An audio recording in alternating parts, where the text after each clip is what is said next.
sekalian, yaitu pada waktu saya ditelepon, waktu itu saya masih ingat, saya punya kawan pelayanan pada waktu saya lulus sekolah Alkitab. Waktu itu saya lulus sekolah Alkitab, ranking 4, murid tinggal 4. Nah, pada waktu itu saya lulus, saya diajak pelayanan, dan di situ saya kenal sama seseorang dan kami pelayanan bersama, sama seorang perempuan, tapi bukan pacar.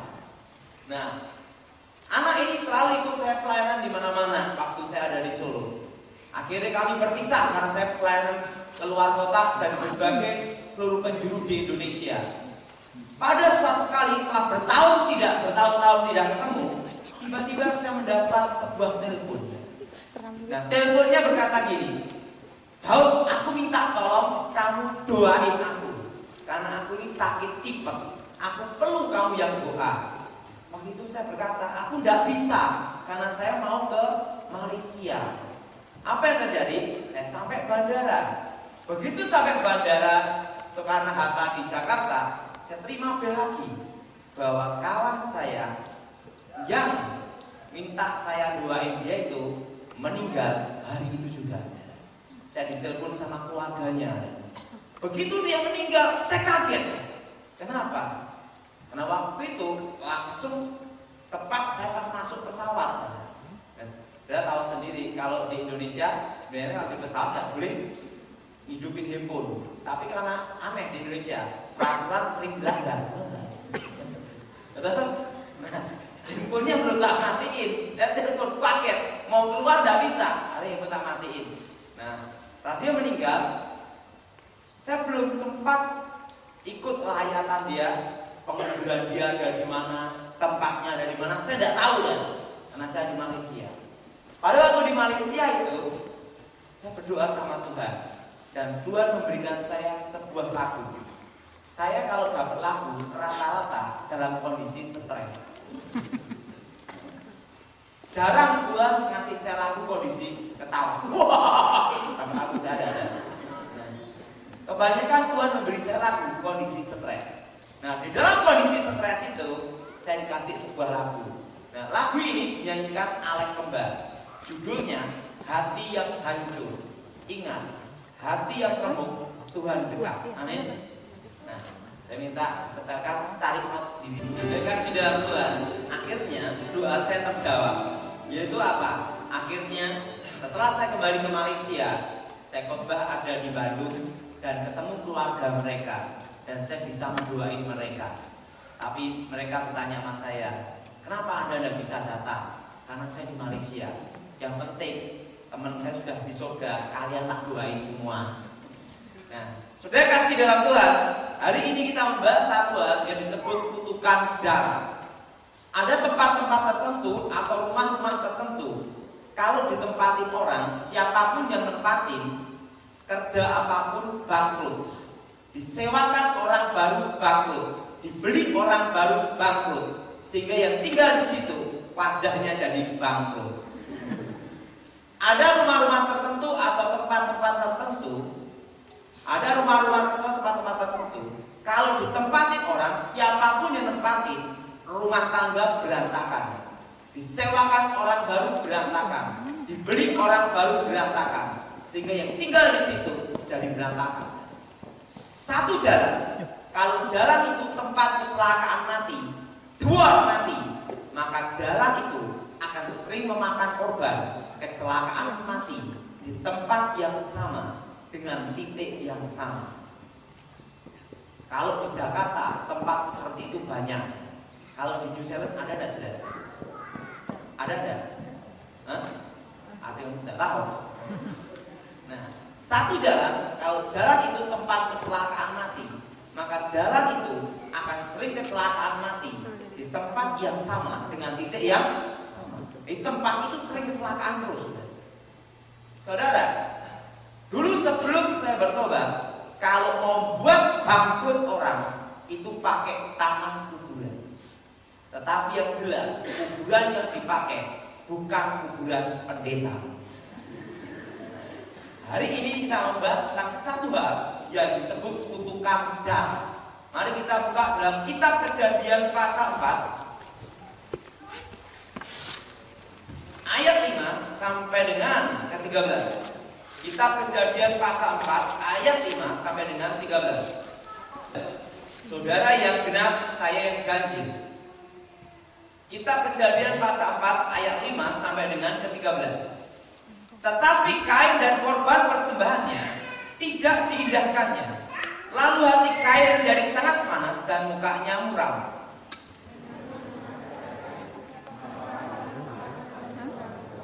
Apakah mukamu tidak akan berseri jika engkau berbuat baik? Tetapi jika engkau tidak berbuat baik, dosa sudah mengintir di depan pintu. Ia sangat menggoda engkau, tetapi engkau harus berkuasa atasnya.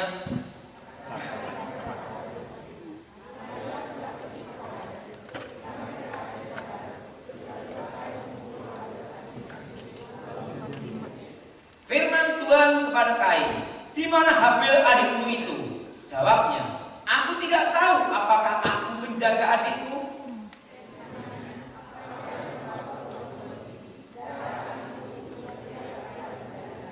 Maka sekarang terkutuklah engkau, terbuang jauh dari tanah yang mengangkat mulutnya untuk menerima darah adikmu itu dari tanganmu.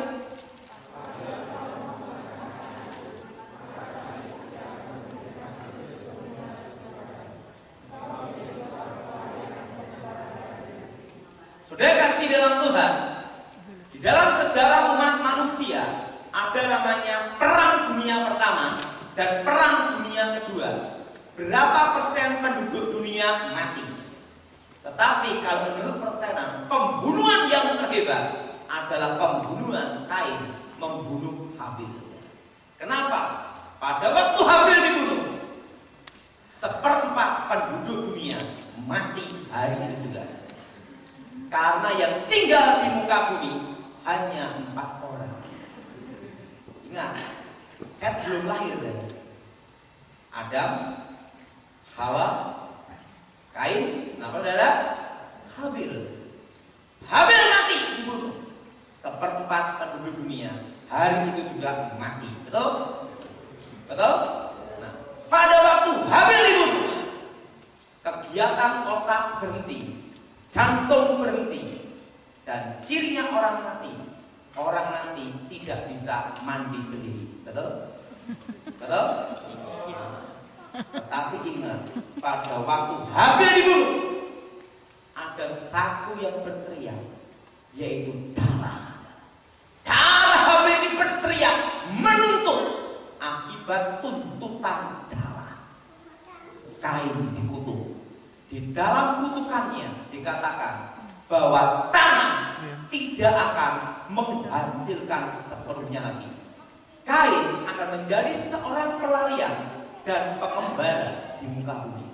Saudara, ada satu keanehan dan satu keunikan bahwa darah manusia berbeda dengan darah binatang.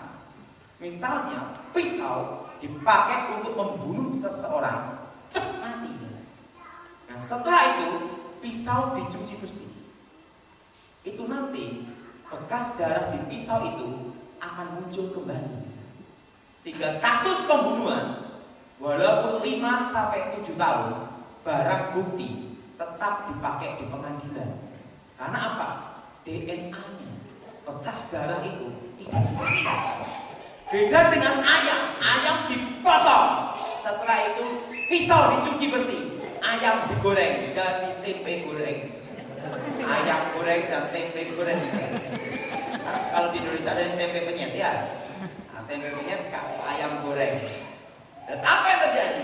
Waktu dicuci bersih, bekas darah di pisau itu hilang tanpa bekas. Darah ayam.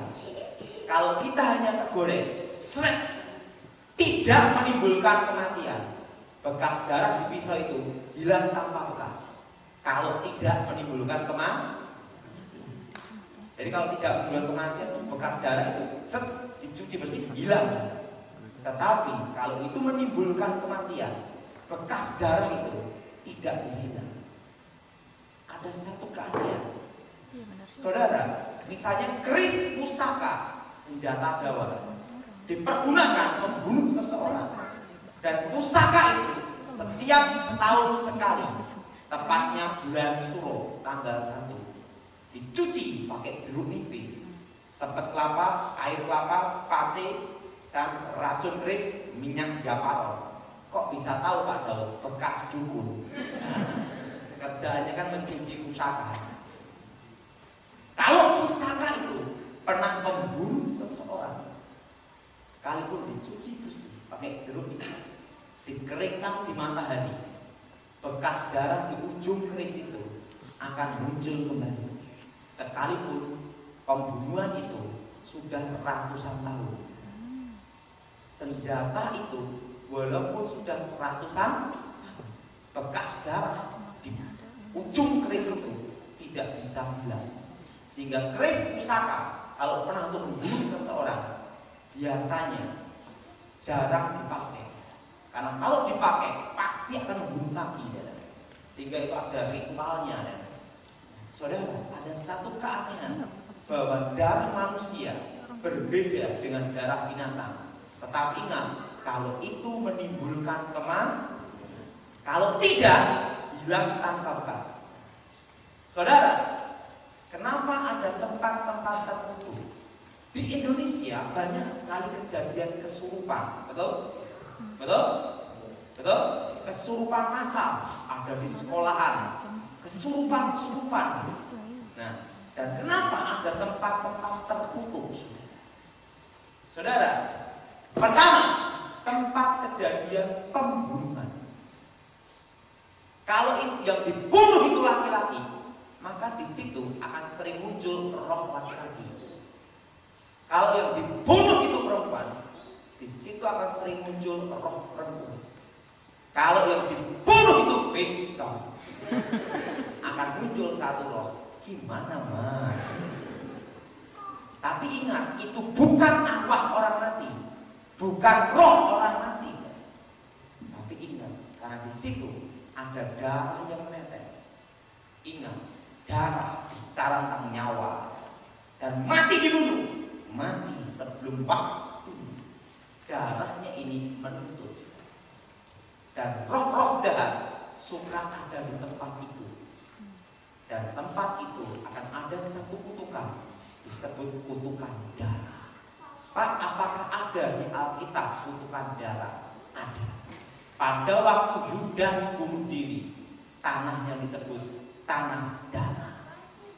Saudara, seorang pembunuh melarikan diri, polisi kehilangan jejak, tapi sang pembunuh ngejar nyari polisi. Karena apa? Dibayangi wajah orang yang dibunuh. Itu sering kejadian. Betul? Sering kejadian. Itu kutukan darah. Nah, tempat kejadian pembunuhan itu kalau dibuat toko atau dibuat rumah, orang yang tinggal di situ akan sial. Rezekinya hilang. Artinya apa? Kerja apapun habis. Entah anaknya yang sakit, entah apa, pokoknya habis. Entah nanti rumah tangganya gimana, pokoknya kerja apapun habis di situ. Karena apa? Darah orang yang dibunuh itu mati sebelum waktunya, menuntut. Jelas kan? Jelas kan? Nah, tapi ingat, berbeda dengan darah mati. Kalau orang percaya Tuhan Yesus, mempertahankan imannya, dan akhirnya dia dibunuh, darahnya menetes. Ingat darah, yang disebut kutukan darah adalah bukan mati-mati, yaitu hembusan nafas terakhir, tetesan darah terakhir. Itu yang bisa berteriak, menuntut. Dan ingat saudara, kalau darah mati, dia mempertahankan imannya dan darahnya tercurah. Ingat saudara, sejarah gereja mengatakan bahwa darah mati adalah benih gereja.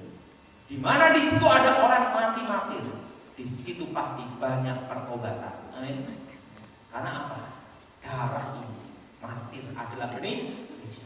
Dan di dalam kitab Wahyu, di mezbah Allah, jiwa-jiwa orang benar, yaitu apa? Darah, berteriak pada Yang Maha Kuasa. Itu di kitab Wahyu. Ingat, darah mati tidak ada kutukan. Tetapi kalau korban pembunuhan, darahnya ini menuntut. Jelas kan?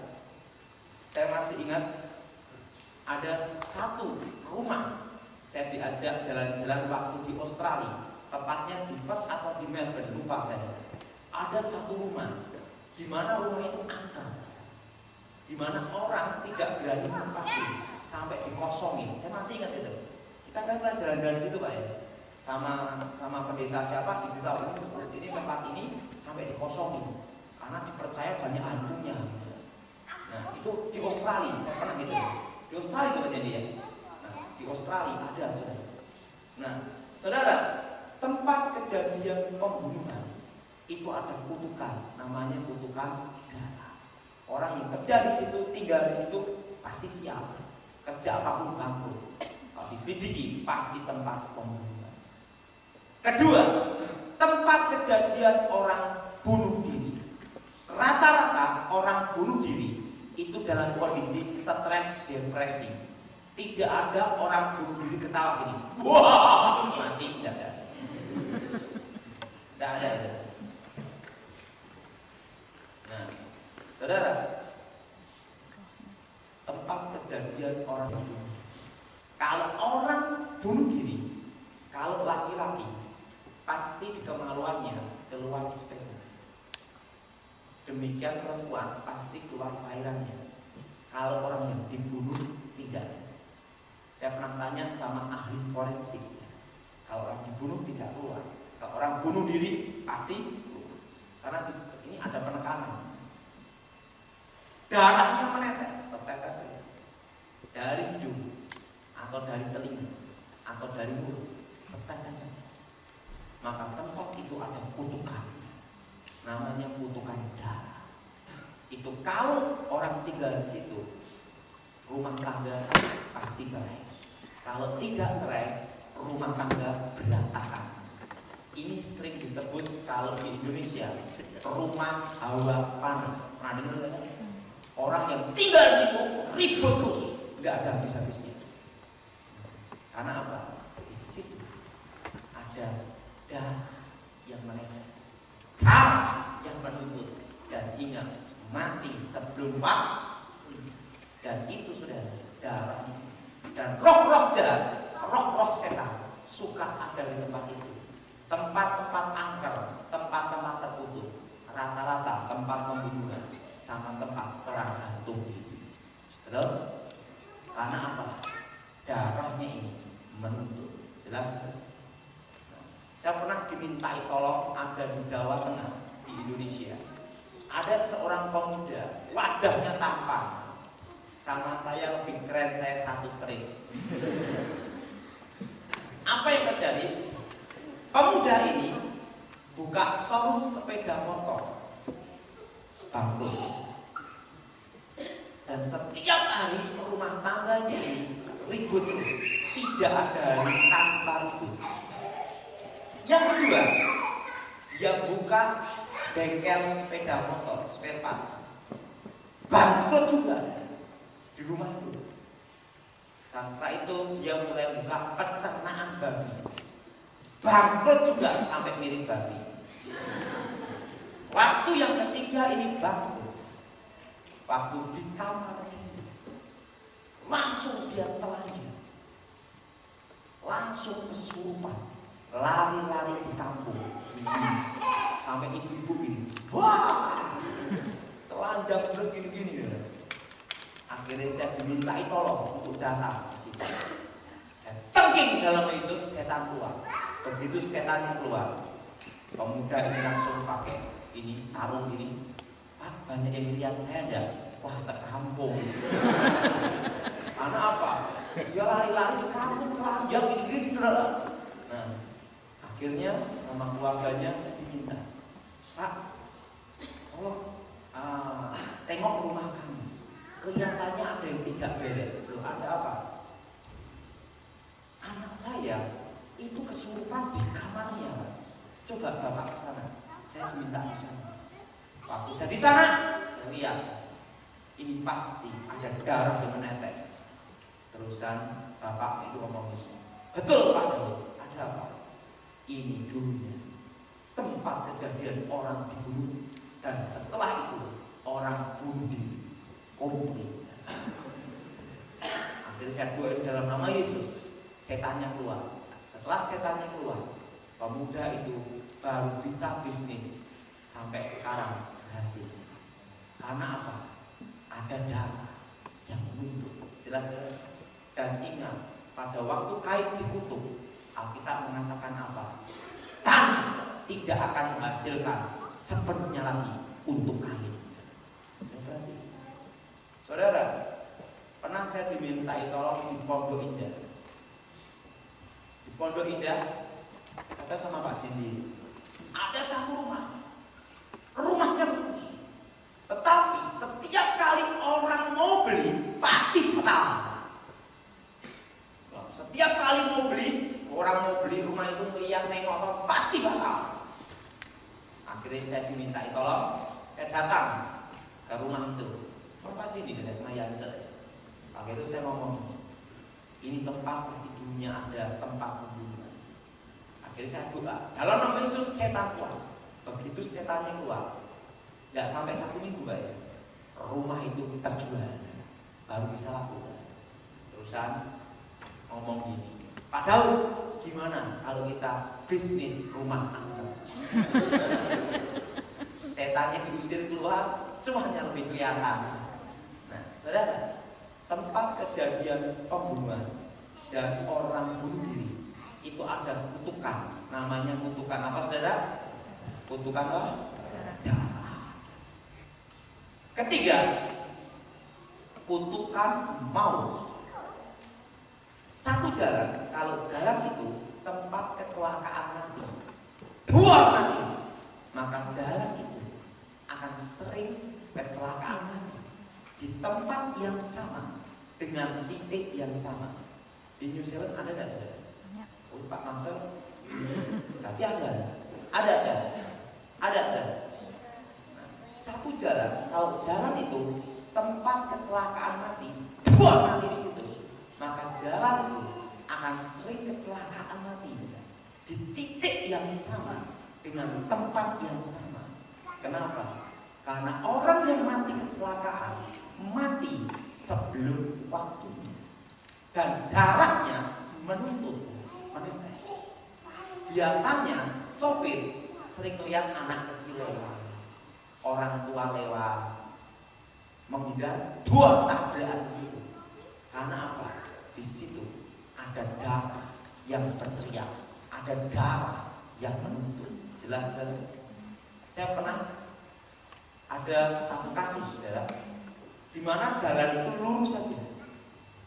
Kalau jalan itu tikung gini, kalau terjadi kecelakaan itu wajar.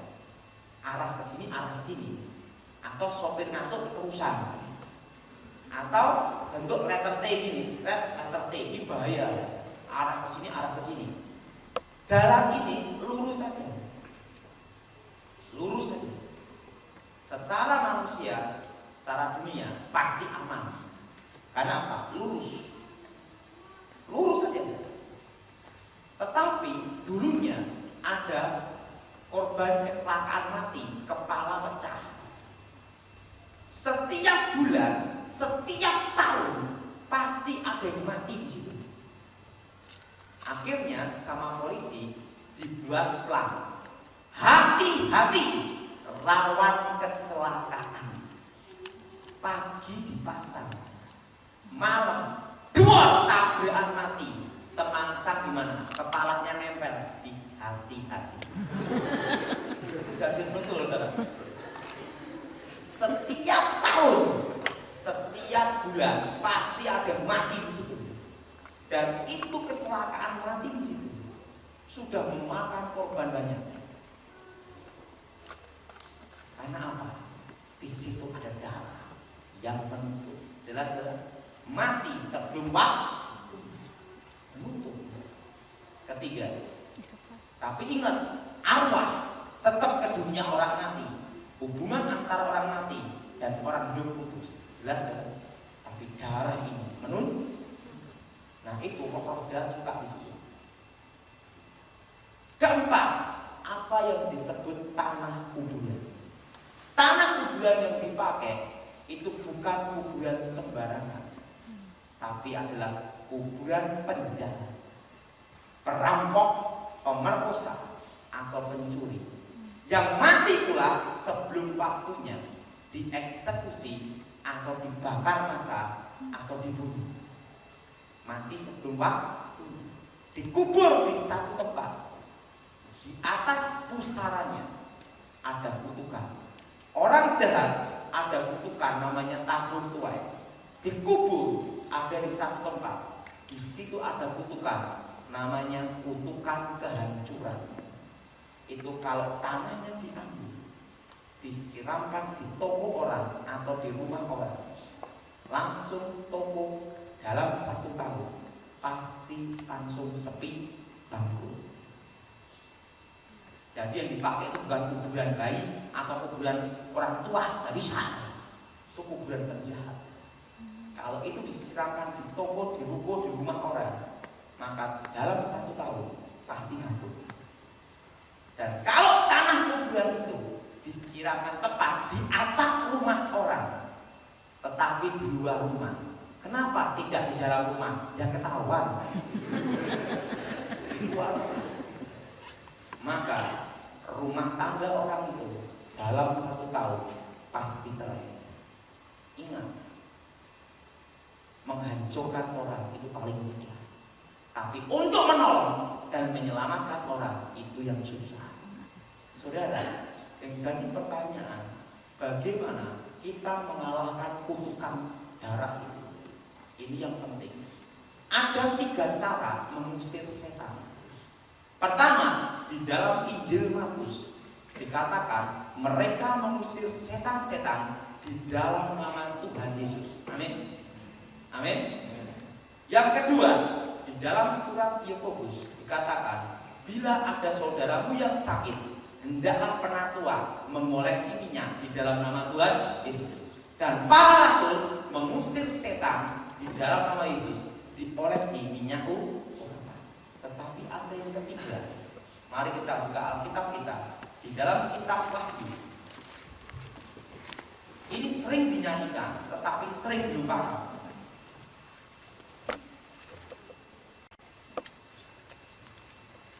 Kitab Wahyu pasal 12 ayat ke-11. Kitab Wahyu pasal 12 ayat ke-11. Dan mereka mengalahkan dia oleh apa, saudara? Darah anak domba dan oleh perkataan kesaksian mereka. Karena mereka tidak mengasihi nyawa mereka sampai ke dalam maut. Sudah berarti mereka orang-orang percaya mengalahkan iblis. Dengan apa, saudara? Dengan apa, saudara? Dengan darah Yesus. Dengan darah anak domba. Saudara, pada waktu bangsa Israel keluar dari tanah Mesir, setiap ambang-ambang pintu diolesi darah anak domba. Amin. Termasuk kitab Taurat pun dipercikin oleh darah anak domba. Dan pada waktu Tuhan Yesus disalib, ingat, Tuhan Yesus mati dibunuh. Tidak ada tertulis Tuhan Yesus mati karena tua, tidak ada. Yang jelas, yang benar adalah Tuhan Yesus mati disalib, mati dibunuh. Dan ingat, pada waktu disalib, darah Yesus tercurah ke tanah. Tidak ada tertulis Yesus disalib, darahnya ditampung di panci baskom piring. Tidak ada. Tidak ada. Terus langsung disalib, langsung darahnya tercurah ke tanah. Kenapa darahnya tercurah ke tanah? Karena tanah ini penuh dengan kutukan. Kutukan Taman Eden. Pada waktu Adam dan Hawa jatuh dalam dosa, tanah dikutuk.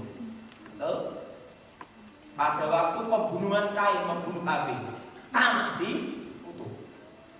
Dan banyak sekali pembantaian, termasuk orang kalau jual beli tanah, sumpah-sumpahan, tanah kena kutuk. Betul? Kalau di Indonesia kan sampai sumpah-sumpah, kutuk-kutukan tanahnya. Nah, tanah dikutuk. Nah, tanah ini penuh dengan kutukan. Sehingga pada waktu Yesus disalib, darahnya tercurah ke saudara. Darah harus dihadapi pula dengan damai.